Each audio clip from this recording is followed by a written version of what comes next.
3 billionaires came out of nowhere supporting Trump, okay? Billionaire John Paulson to hold mega donor fundraiser for Donald Trump, okay? Nelson Peltz, from the guy that's trying to get a board seat on Disney, or he has one or something's going on. He's a very powerful guy, to vote for Donald Trump over fears of Joe Biden's mental condition. Back to back to back. I think all these announcements were on the same exact day.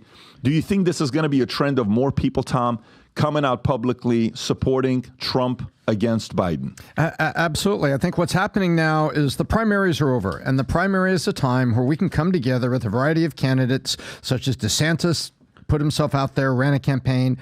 Nikki Haley ran a campaign. A lot of people ran a campaign. Doug ran a campaign, you know, the guy that we met out there, you know. Doug with the big eyebrows. Yeah, exactly. Yeah. And all that time of inspection is done.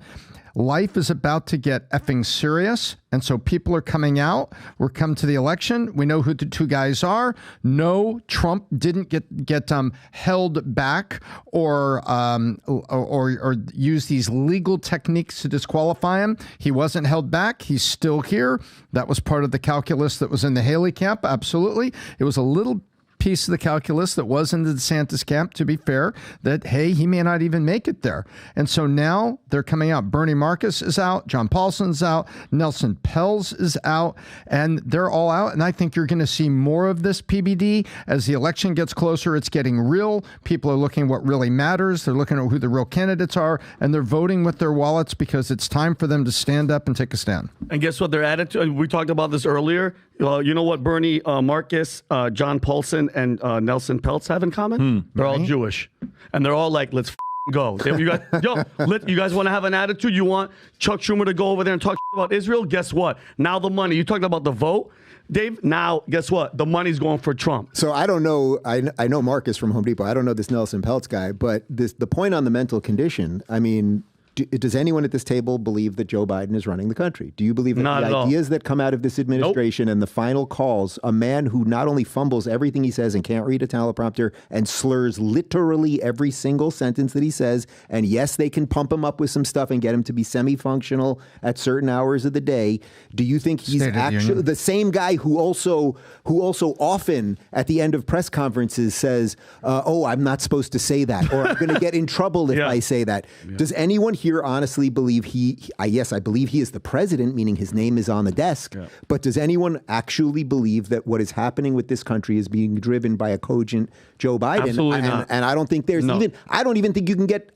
I would recommend go try to get 5 Democrats, legit Democrats, that will honestly put their name to that, and you barely can find anybody. Can I give you a scary answer? You can talk about that, but I mean, that's not really the question. The question is what's going on with with these billionaires, and regardless of who's there, Dave, and I agree, I think there's a shadow behind him that's pulling the levers, but regardless of who's there, these guys don't want it, and they're all unifying there. It's it's time. It's time to vote. It's time to get serious. Time to take a side. Well, the reason I mention it, though, is because I think if he wasn't so obviously broken down, if he wasn't so obviously not Joe Biden of 20 years ago, I don't know that everyone would get there. I think people are like, oh, it's not just that the policies are freaking horrible and the border is open and Bidenomics makes no sense and everything else. It's also that he gets up there and there's no confidence. You watch him.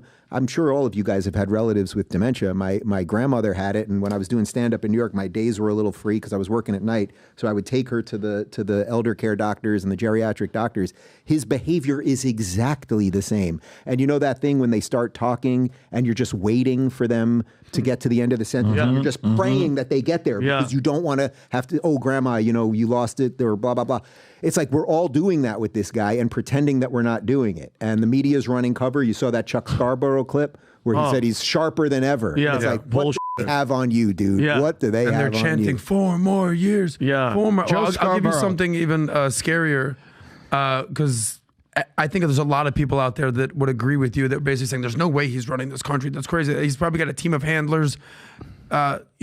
Number one, we learned during the State of the Union address, when you set the bar so low that he can't even tie his shoes, he can't tie 2 sentences together, when he gets out there and basically yells at everybody for an hour and a half, it sort of lessens the argument that he's not capable of doing that. But here's what I'll give you, because we were all sitting there at lunch. I won't say the name. We were sitting there at lunch, and he said, you want to know what's even scarier? I'm 1 phone call away from the guy that's basically running the show within the Biden administration.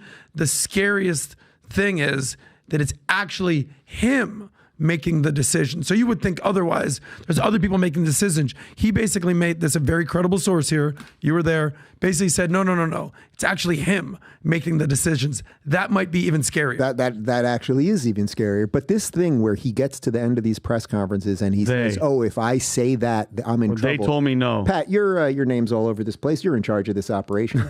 If you were to flub something during the show, do you get in trouble with somebody? Do they take you out back and hit you over the head with a shovel?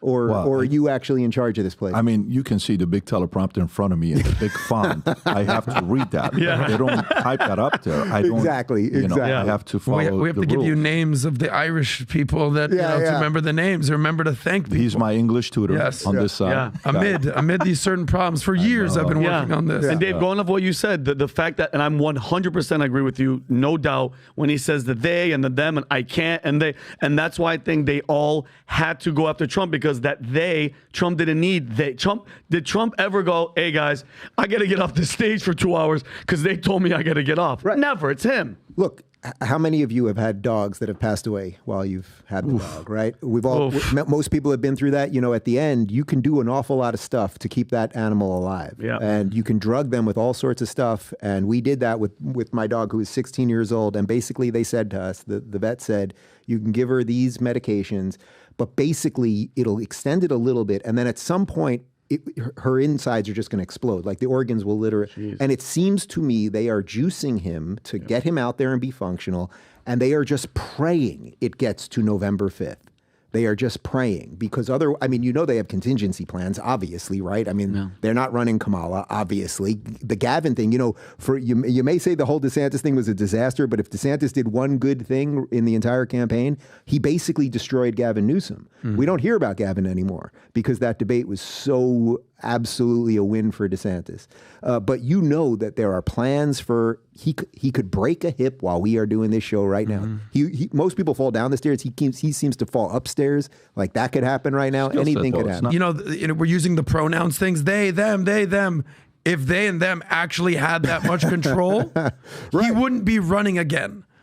Meaning, unfortunately or fortunately, he's running because he made the decision as a sitting president of the United States, I'm running again. So if there was people, the coddlers, the handlers that were really in control, he would have been dismissed. Well, I think it's partly because they made a deal with the devil by bringing Kamala on, who was basically polling at 0 at that point. Yes. So they made a deal with the devil. Okay, we're going to get Biden to be president and pray that it gets that far. And Biden, one of the other things is when you're in cognitive decline, you don't know it necessarily. So he may not be fully aware. So I'm not saying he didn't make the decision. I believe that I assume there's a document they have to sign saying they're running again or file. Blood oath. Whatever they have to do, eat a child, whatever. I'm not saying he didn't do that. I'm not saying he didn't do that.